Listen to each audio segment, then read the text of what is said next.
ബസ്സിൽ ജോലി ചെയ്യുന്ന നിയാസ് മോൻ എന്ന ഈ ചെറുപ്പക്കാരൻ എടവണ്ണപ്പാറ വെട്ടത്തൂർ ബസ്സിലെ ജീവനക്കാരനാണ് കേട്ടോ. നിയാസ് മോനാണ് അവൻ്റെ പേര്.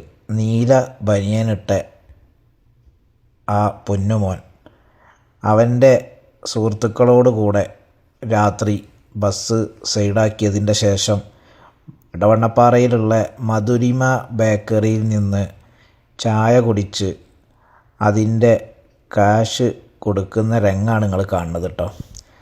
ആ പൈസ കൊടുത്ത് അവന് നാളെ കാണാം എന്ന് പറഞ്ഞ് സുഹൃത്തുക്കളോടൊക്കെ യാത്ര പറഞ്ഞ് വീട്ടിൽ പോയി കിടന്നുറങ്ങിയ നിയാസ് മോൻ രാവിലെ മരണപ്പെട്ടു എന്ന വാർത്തയാണ് സുഹൃത്തുക്കളും നാട്ടുകാരും മറ്റെല്ലാവരും അറിഞ്ഞത് കേട്ടോ. വളരെ സങ്കടം തോന്നിയിട്ടോ ആ വാർത്ത കേട്ടപ്പോൾ. നമ്മളൊക്കെ എത്ര നിസ്സഹായരാണല്ലേ. മനുഷ്യൻ അത്രയേ ഉള്ളൂ. പടച്ച റബ്ബ് ആ നിയാസ് മോന് സ്വർഗം നൽകി അനുഗ്രഹിക്കുമാറാവട്ടെ. വല്ല തെറ്റുകുറ്റങ്ങളും വന്നു പോയിട്ടുണ്ടെങ്കിൽ പുറത്തു കൊടുക്കട്ടെ. നമുക്കും അവനും നാളെ സ്വർഗത്തിൽ ഒരുമിച്ച് കൂട്ടാൻ പടച്ച റബ്ബ് തൗഫീക്ക് നൽകട്ടെ. നിങ്ങളൊക്കെ ദുആയിൽ ഉൾപ്പെടുത്തണം.